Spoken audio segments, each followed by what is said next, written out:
15 सालों का वनवास खत्म करके सत्ता में काबिज हुई भूपेश सरकार अपने 2 साल पूरे कर रही है और इन 2 सालों में सरकार ने कई वचन निभाकर जनता के दिलों में अपनी जगह बनाई है। छत्तीसगढ़िया संस्कृति के साथ बिहार विकास की बहार ने भूपेश सरकार को एक लोकप्रिय सरकार बना दिया है। लेकिन अभी केवल 2 साल पूरे हुए हैं, 3 साल का वक्त अब भी बाकी है और ऐसे में बहुत सी योजनाएं जनता तक पहुंचना बाकी हैं, जिनका इंतजार जनता भी कर रही है और सरकार के भी प्रयास हैं। इन तमाम मुद्दों पर आज चर्चा करेंगे। हम जानेंगे कि इन 2 सालों में छत्तीसगढ़ की सरकार ने कितने प्रगति के रास्ते पर अपने कदम आगे बढ़ाए हैं। छत्तीसगढ़ के कैबिनेट मंत्री अमरजीत भगत हमारे साथ जुड़ रहे हैं।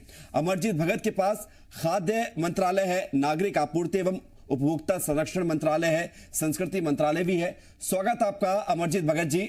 जी मध्य प्रदेश छत्तीसगढ़ में जय जोहार। जी जी जी नमस्कार नमस्कार।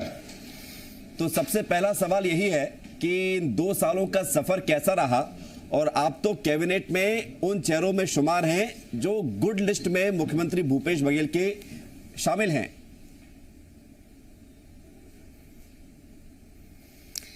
देखिए, छत्तीसगढ़ का सरकार का 2 साल का कार्यकाल पूरा हुआ है। इसके लिए मैं छत्तीसगढ़ प्रदेश की सभी नागरिकों को, यहाँ की जनता को बहुत धन्यवाद देता हूँ कि उन्होंने काम करने का अवसर दिया और उन्हीं के आशीर्वाद से 2 साल पूरा किए हैं। ये 2 साल का कार्यकाल काफी चुनौतीपूर्ण था। जब 17 दिसंबर को शपथ हुई और सरकार बनी, माननीय मुख्यमंत्री भूपेश बघेल जी ने कुर्सी संभाली, उस समय खजाना खाली था और पूर्ववर्ती भारतीय जनता पार्टी की रमन सिंह जी की सरकार, जो 15 साल तक सरकार में थे, वो 40,000 करोड़ का कर्जा छोड़ करके गए थे। ऐसे में किसानों से किए गए वादे को पूरा करना, छत्तीसगढ़ को आगे बढ़ाना और वास्तव में जहां पर लोकसभा चुनाव, फिर पंचायत चुनाव, फिर कोविड आ जाना, इस बीच में छत्तीसगढ़ को आगे ले जाना बहुत चुनौतीपूर्ण काम था। लेकिन मुझे ये कहते हुए बहुत प्रसन्नता हो रही है कि जैसे कुर्सी में बैठे महज 2 घंटे के अंदर माननीय भूपेश बघेल जी ने अपने किए गए वादे को पूरा किया और छत्तीसगढ़ प्रदेश के जो किसानों का जो कालातीत कर्जा था, कृषि कर्जा, उसको उन्होंने माफ करके दिखाया और 10,000 करोड़ से भी ज्यादा का उन्होंने कर्जा माफ किया। वहीं छत्तीसगढ़ के किसानों से किए थे जो वादा कि हम धान को 2500 रुपये कुंटल में खरीदेंगे, उसको भी उन्होंने 2500 रुपये कुंटल में धान खरीद के दिखाया। अगले वर्ष जब फिर सीजन आया, उसमें केंद्र की सरकार ने हमको मदद नहीं किया और उन्होंने शर्त लगाया कि अगर आप जो एमएसपी से ज्यादा में धान खरीदोगे तो हम सेंट्रल पूल में आपका चावल लेना बंद कर देंगे जी। और उस शर्त के आगे, उस कंडीशन के आगे जो कंडीशन रख दिया, उसमें फिर हमने एमएसपी में ही प्रदेश में खरीदी किया और साथ में किसानों को मदद करने के लिए राजीव गांधी किसान न्याय योजना लाया। आज मुझे कहते हुए प्रसन्नता हो रहा है कि इस 2 साल के कार्यकाल में कई चुनौती आए, इसके बावजूद किसानों को मदद करना नहीं छोड़ा माननीय भूपेश बघेल जी ने जी। और 5,700 करोड़ रुपया का राजीव गांधी किसान न्याय योजना के माध्यम से उनके जेब में डालने का काम किया। उसका नतीजा यह है कि पूरे देश में जहां पर कोविड पीरियड में लोग दिक्कत में थे, उद्योग धंधे बंद हो गए, आर्थिक मंदी आ गई, उस समय भी छत्तीसगढ़ में आर्थिक मंदी का असर नहीं पड़ा और यहाँ के बाजार में रौनक बना रहा। तो मैं मानता हूं कि जो भी कार्य योजना बना करके काम किया गया वो बहुत अच्छा था और जहां 80% लोगों के लिए काम किया गया हो छत्तीसगढ़ में, वो एक अच्छा पहल रहा है, अच्छी कार्य योजना रही, इसका अच्छा रिजल्ट। और अमरजीत जी, चुनौतियों का आपने जिक्र किया, कोविड काल का भी आपने जिक्र किया, चुनौतियां कई सारी थी। आपके पास खाद्य मंत्रालय है, ये एक महत्वपूर्ण मंत्रालय है और मनुष्य की गाड़ी बगैर कुछ खाए चल नहीं सकती है। कोरोना काल में तमाम चुनौतियां थी, लोग आ रहे थे दूसरे राज्यों से, जो मजदूर थे, जो काम की तलाश में दूसरे राज्यों में जाते, लेकिन जब काम बंद हो गया तो वापस अपने घर पर लौट रहे थे। तो एक बड़ी जिम्मेदारी थी प्रदेश के खाद्य मंत्री रहते हुए कि हर किसी का पेट भर सके, इसकी व्यवस्था करना, और वो आपने बखूबी किया भी। ये कैसे संभव हो पाया? वास्तव में नर का सेवा ही नारायण का सेवा है। और जिस प्रकार से छत्तीसगढ़ सरकार और उसके मुखिया माननीय भूपेश बघेल जी ने इस क्षेत्र में पूरे कुनबे के साथ काम किया है, बहुत तारीफे काबिल है कि जब पूरे देश और दुनिया में कोविड का संकट छाया रहा, उस समय लोगों के सामने सबसे जो बड़ी दिक्कत थी खाने को लेकर के थी। लोग कहते हैं ना कि भूखे पेट ना होए भजन गोपाला जी। उस वास्तव में जी उस भूखे पेट में जो भी लोग करते हैं तो पेट के लिए तो करते हैं, पेट भरने के लिए तो करते हैं। चाहे वो कोविड के दौरान बंदी का हो, यहाँ पर कर्फ्यू का हो, सभी इस बात को लेकर के चिंतित थे कि किस प्रकार से हम अपने इस बंदी के दौरान अपने परिवार का पेट पालेंगे, बच्चों को कहाँ से खाना खिलाएंगे, परिवार का भरण पोषण कैसे होगा। लॉकडाउन लगने से पहले माननीय मुख्यमंत्री जी ने बुलाया और पूरे कैबिनेट के सामने डिसीजन लिया कि हमको सबसे पहले ये काम करना है कि लोगों के सामने जो खाने की दिक्कत होगी तो हम ना कर्फ्यू पूरा कर पाएंगे ना लॉकडाउन पूरा कर पाएंगे।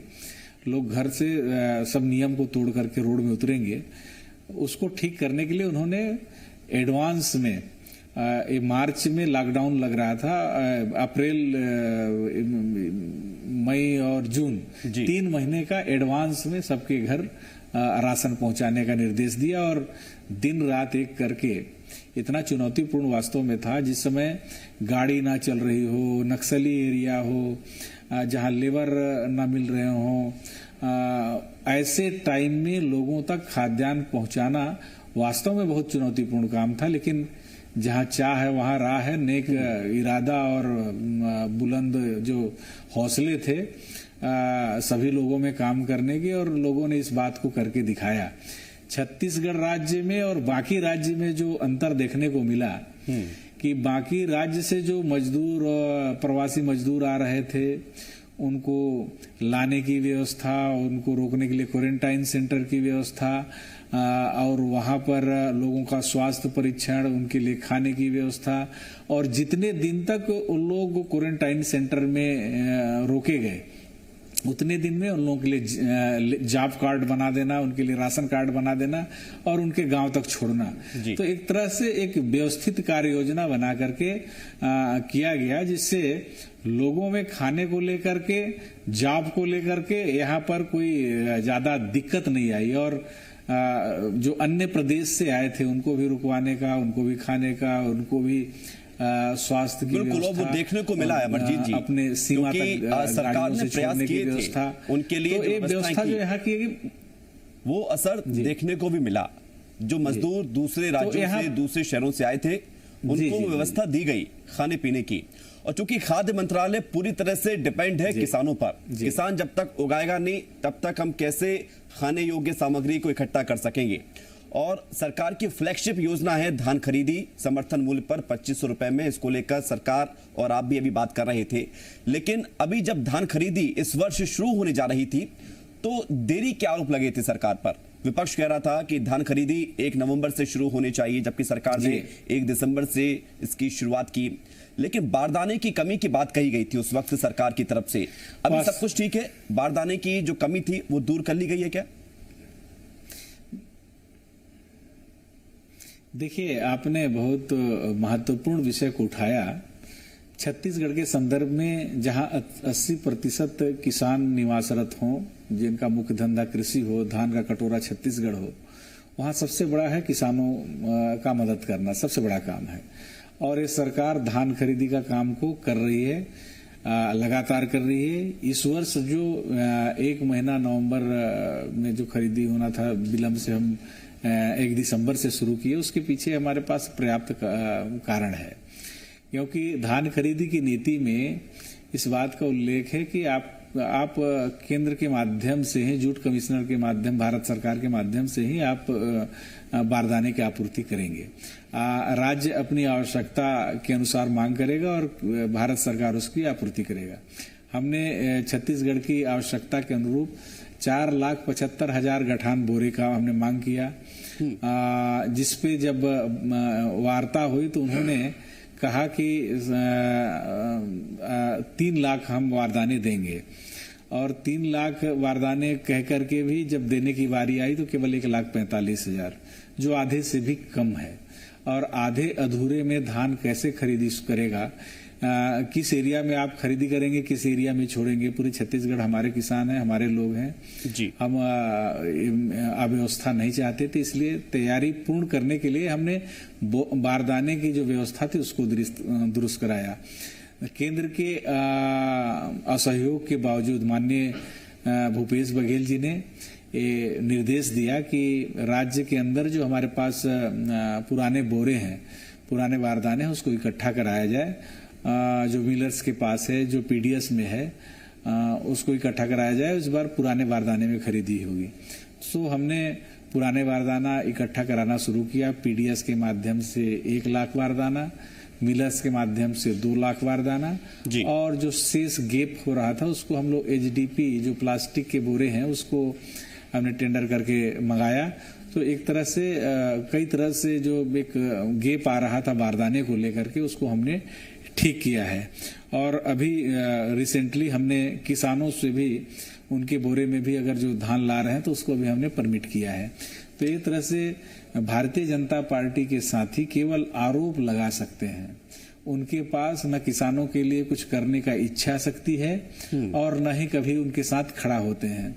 इस प्रदेश में पिछले सीजन में जब धान खरीदी को लेकर के राज्य और केंद्र के बीच टकराहट की स्थिति आ गई थी, उस समय भी कभी इन्होंने किसानों के पक्ष में कोई न बयान दिया, न खड़ा हुए, न कोई आंदोलन किया, न केंद्र में जाकर के अपनी किसानों के पक्ष में बात कही।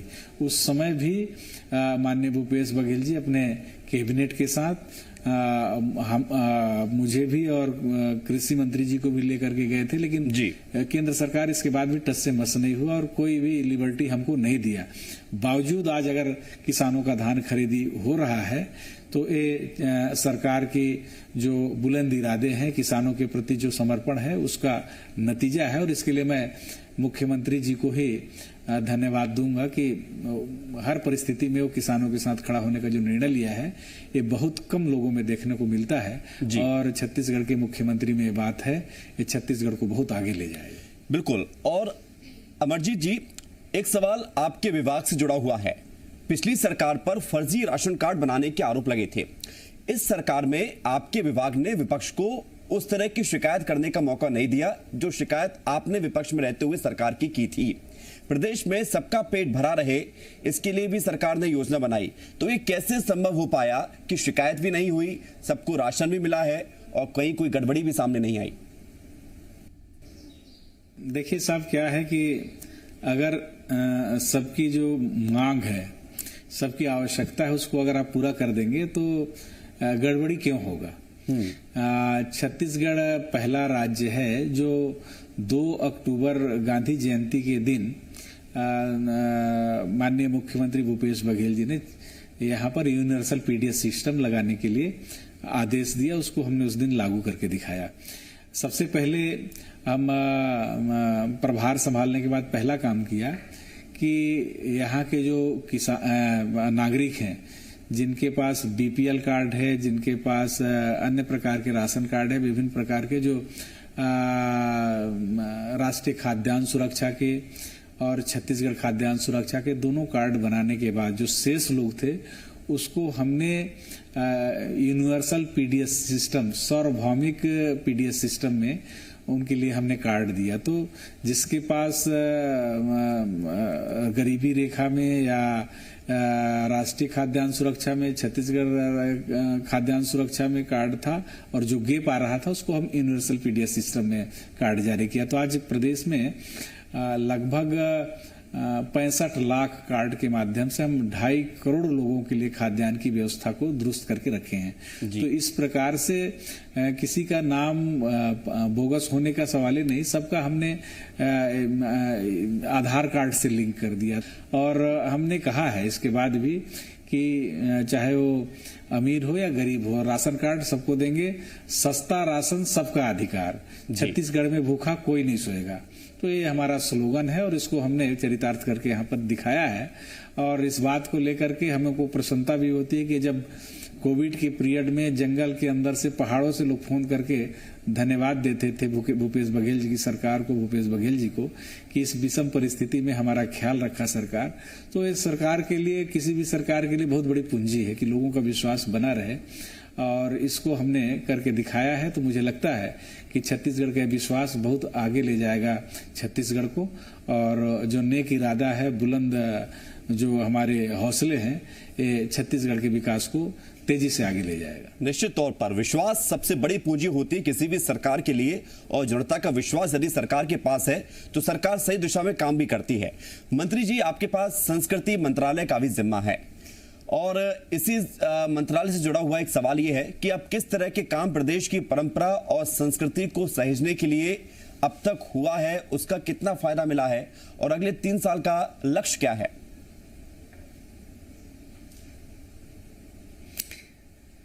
बहुत अच्छी बात आपने कही।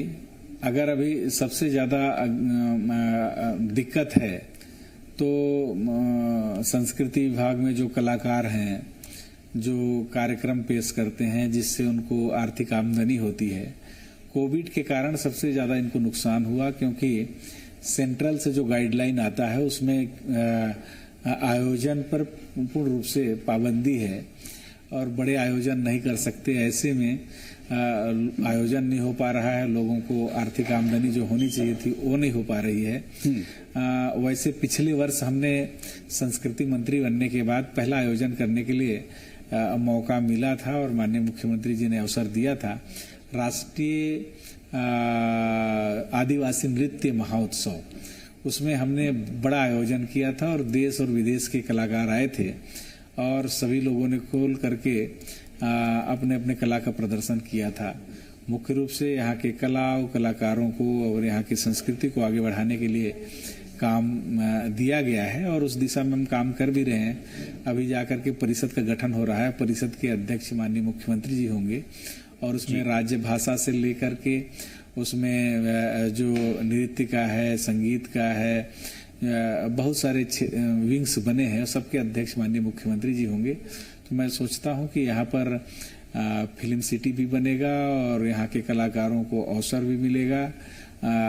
अगले 3 साल में बहुत सारे काम करने के लिए हमको अवसर है और हमारे पास विजन भी है। बिल्कुल, तो निश्चित तौर पर। जी। मंत्री जी, छत्तीसगढ़िया सबले बढ़िया ये कहा जाता है और अभी तो सरकार को 2 साल पूरे हुए हैं। अगले 3 साल की बात की जाए तो सरकार ये कह रही है कि 36 में से 24 वादे सरकार ने पूरे कर लिए हैं, तो ये गति तो बहुत ज्यादा तेज है। तो छत्तीसगढ़ के लोग अब क्या उम्मीद करें और आपसे, आपकी सरकार से, कि उनका भविष्य और ज्यादा सुनहरा होगा आपके कार्यकाल में?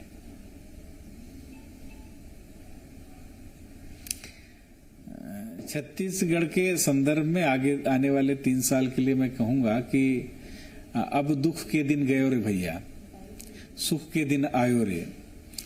जितने दुख वाला जो समय था, जो स्ट्रगल का पीरियड था, जो हमारे पास संघर्ष का समय था, चुनौती था, वो था कि सरकार में आने के बाद खाली खजाना, 40,000 करोड़ का कर्जा, इसके बाद किसानों का कर्जा माफ करना, उनके धान को 2500 रुपया में खरीदना, राजीव गांधी किसान न्याय योजना लाना और जो गोधन न्याय योजना लाना। जब ये आ गया है पटरी में, कोविड के पीरियड को हमने पार कर लिया है, तो अब तो अच्छे दिन ही आएंगे। ये सभी तरफ से लोगों को रोजगार देने के लिए, उनको अवसर प्रदान करने के लिए हमारे पास अवसर है।